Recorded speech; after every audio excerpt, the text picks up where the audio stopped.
within Philippine Exclusive Economic Zone. You are not allowed to put land on the river without the permission from China.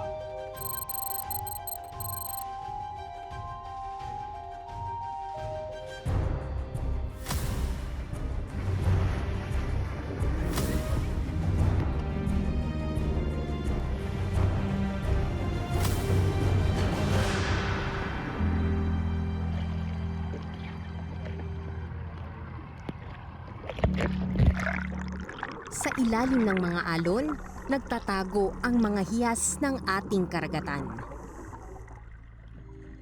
Pero sa mga nakalipas na taon, unti-unti nang napupurol ang mga yaman na ito at nanganganib na maglaho.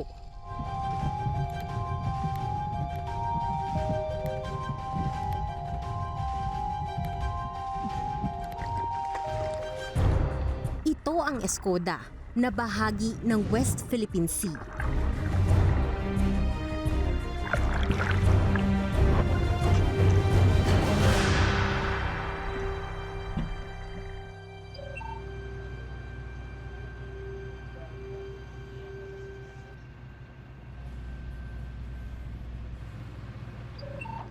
Hunyo 2024, hating gabi, nang maglayag ang Philippine Coast Guard o PCG at mga marine scientists mula sa University of the Philippines para sa isang natatanging misyon. Ang suriin ang Escoda Shoal na kilala rin sa pangalang Sabina, na isang coral reef formation na may lagoon o pulilan. Nasa 72 nautical miles o 133 kilometers ang layo ng Escoda Shoal mula sa Puerto Princesa, Palawan. Bahagi ito ng pinag-aagawang teritoryo sa West Philippine Sea. Kahit na nasa loob ito ng Exclusive Economic Zone ng Pilipinas batay sa United Nations Conventions on the Law of the Sea o UNCLOS.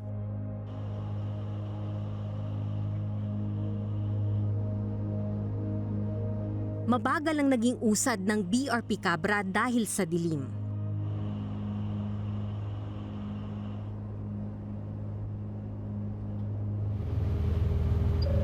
Mahigit 10 oras ang naging biyahe bago nakarating sa Escoda.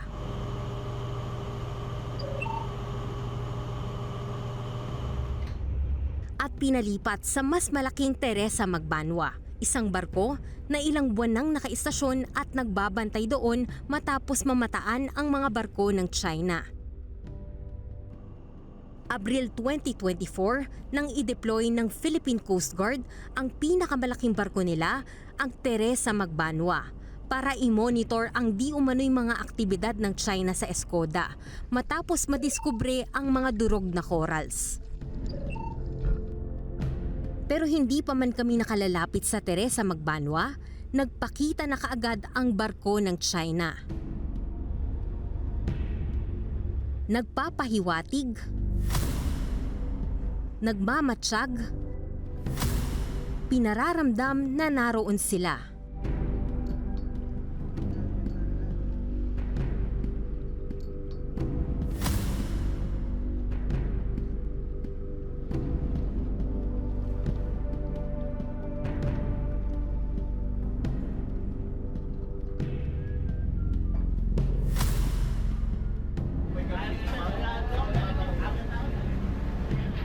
Pero gayon pa man, matagumpay na nakalipat ang mga scientist.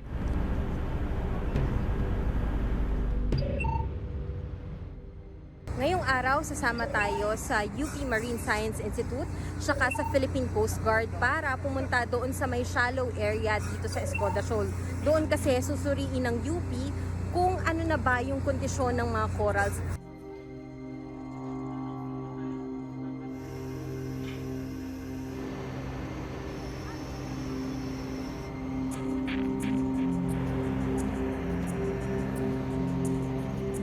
Ang pumalaot na rigid hull inflatable boat o RIB, lulan kami at mga scientist kasama ang mga taga-PCG. BRP Cabra MRV 4409. You are staying 100 yards on my port bow. What is your intention? Over. Pero kung kahapon, hanggang tingin lang ang China Coast Guard o CCG, ngayon, iba na ang kanilang naging kilos. This is Philippine Coast Guard. We are conducting... Ang mga taga-PCG, pinigilan ang kanilang paglapit sa mga divers. Again, China Coast Guard. China Coast Guard, we are conducting marine scientific research activity. Please keep clear of us for safety. Habang ang mga scientist, isa-isa nang sumisid para sa kanilang misyon, na obserbahan ang corals at kumuha ng samples.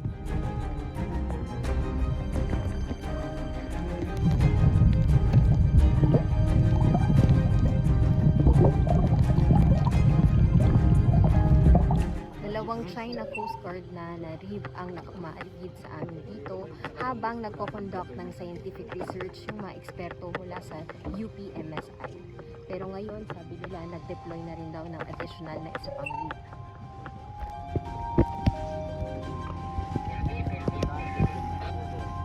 Pero ang pinangangambahan na mangyari, natuloy. Nagsimula sa patintero sa dagat, pero nauwi sa banggaan.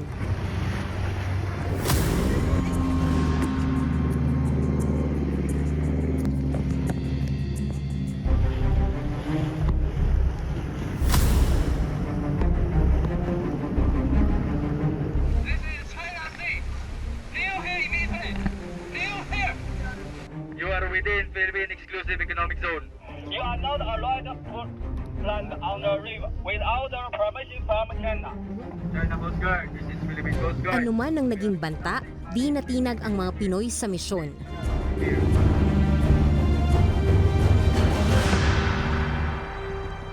Kwento ng mga scientist, makukulay ang itsura ng coral sa bahurang kanilang naobserbahan. Pero senyales na pala ito na maaaring hindi na magtagal ang mga ito. Fluorescence o pagtingkad ng kulay ang unang stage sa tinatawag nilang coral bleaching o pamumuti ng corals na dahilan ng sobrang pag-init sa temperatura ng tubig sa West Philippine Sea dahil na rin sa climate change. Nakita rin ng mga scientist ang mga tinatawag nilang coral rubble o mga basag na corals na resulta ng bleaching. Posible ring kagagawan ito ng tao pero di pa malinaw sa kanila kung may kinalaman dito ang China. Yung kulay na yon hindi yung natural color nila. Yun bali yung nagflores na sila and in a few days pwede na silang mamuti din. Dahil sa pag-init ng tubig, nahihirapan yung coral. Kaya ayan bale yung nagiging response niya, stressed bale siya. Kapag hindi siya naka-recover, mamamatay siya.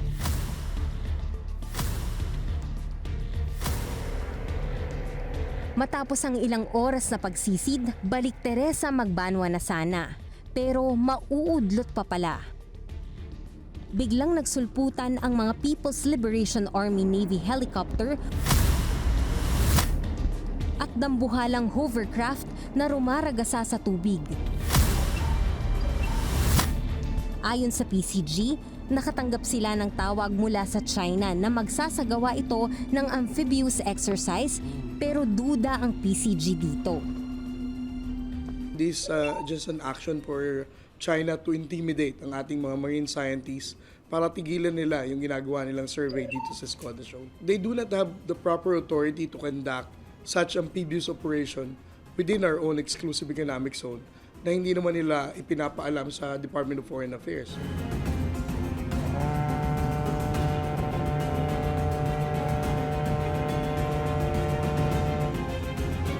Maya-maya, sumulpot na rin ang mga barko ng CCG. Tinangka kaming harangin, pero walang balak magpahuli ang PCG.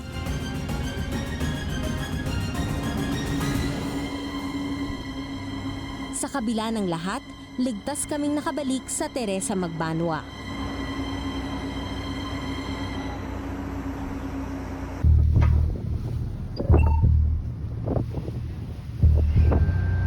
Pangalawang araw dito sa Escoda Shoal at susubukan ulit ng UPMSI na sumisid naman doon sa dalawa pang location sa may shallow area dito sa Escoda. Pero kapag naging agresibo yung China, at this time baka kailangan i-abort yung mission. Kasi kung makikita nyo rin sa aking likuran, itong barko ng China Coast Guard ay kahapon pa iniikutan itong BRP Teresa Magbanwa.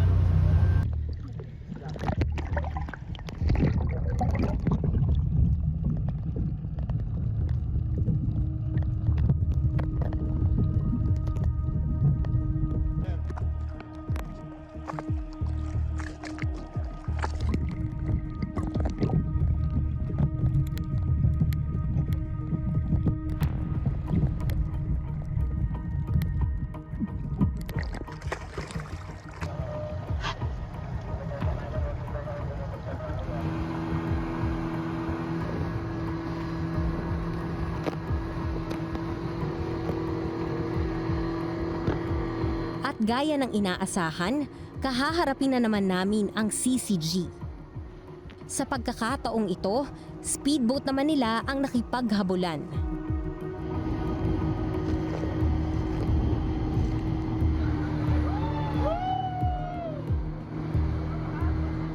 Kalaunan, ang CCG na mismo ang kusang lumayo.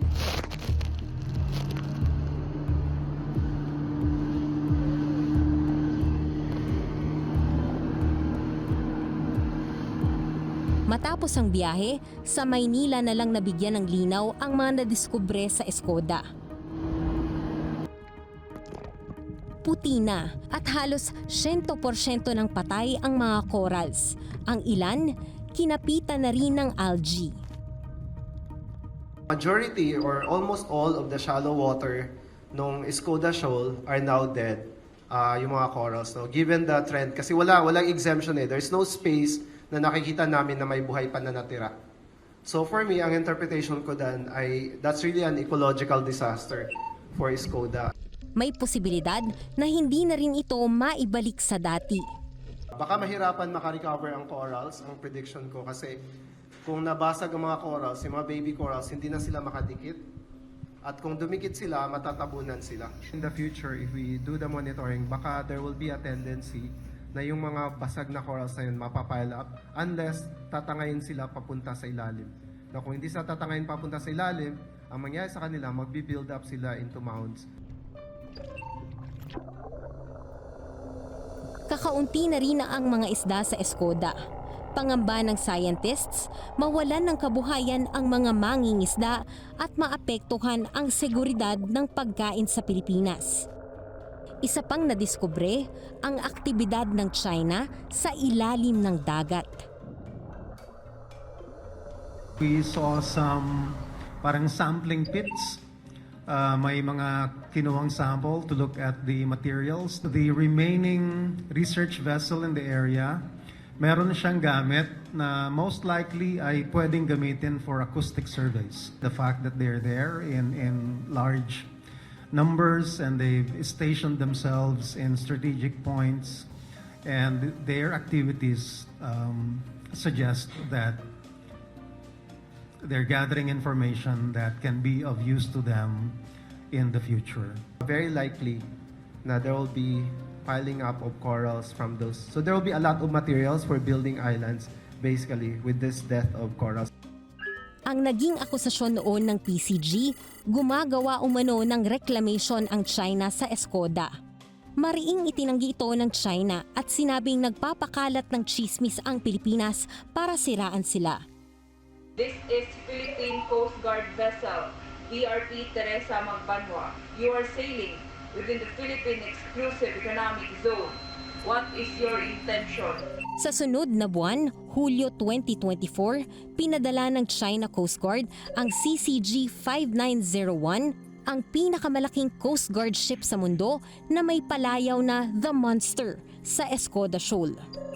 Ang China Coast Guard Monster ship now is on the starboard side ng 9701 at we still don't know what's their intention. We have been challenging their presence through radio calls. Sinasabihan natin sila na ang inangkurahayahan nila, the place where they anchored, is actually part of the exclusive economic zone ng ating bansa and that they do not have jurisdiction in that area. Ang sinabi ng parehong gobyerno, pahuhupain ang tensyon sa Escoda. Pero tanghali ng August 31, ayon sa Philippine Coast Guard, lumapit ang isang barko ng China Coast Guard, ang Vessel 5205 sa BRP Teresa Magbanwa at nagsagawa ng dangerous maneuver o delikadong pagmaniobra. 3 beses binangga ang BRP Magbanwa.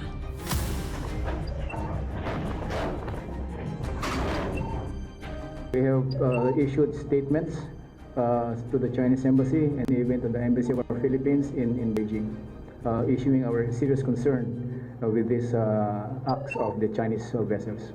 Coast Guard, China Coast Guard, this is Philippine Coast Guard. We are conducting marine scientific research activity. Please keep clear with us. Setyembre, nang inanunsyo ng DFA na nag-usap ang China at Pilipinas, pero nanindigan ng dalawang bansa sa kanilang mga posisyon. Pero nangako na titignan nila kung paano pa maiwasan na maulit ang mga naging komprontasyon. Di pa rin naresolba kung ano ang mangyayari sa Escoda. Matapos ang 5 buwan na pagbabantay, umalis ang BRP Teresa Magbanwa sa Escoda. We intend to continue our presence in Escoda Shoal. Alam naman natin, because of the August 31 incident, may tama siya sa gilid niya, sa likod niya at sa harap niya. Meron tayong 4 na tao na nangangailangan ng medical care. 3 dito, they were completely dehydrated. The other one was also experiencing gout attack. They already have depleted their supplies ng pagkain nila. Para sa mga dalubhasa, iisa ang malinaw. Kailangang maisalba ang mga koral sa lalong madaling panahon. Para mangyari ito, kinakailangan ng masinsinang pag-aaral. With this blocking and then maneuvering and then preventions from China, how can now we manage, monitor, and conserve these resources? So these are very important questions that I think would require more assets, more support from the Philippine government. Habang nakabaling ang lahat sa sigalot sa ibabaw ng tubig,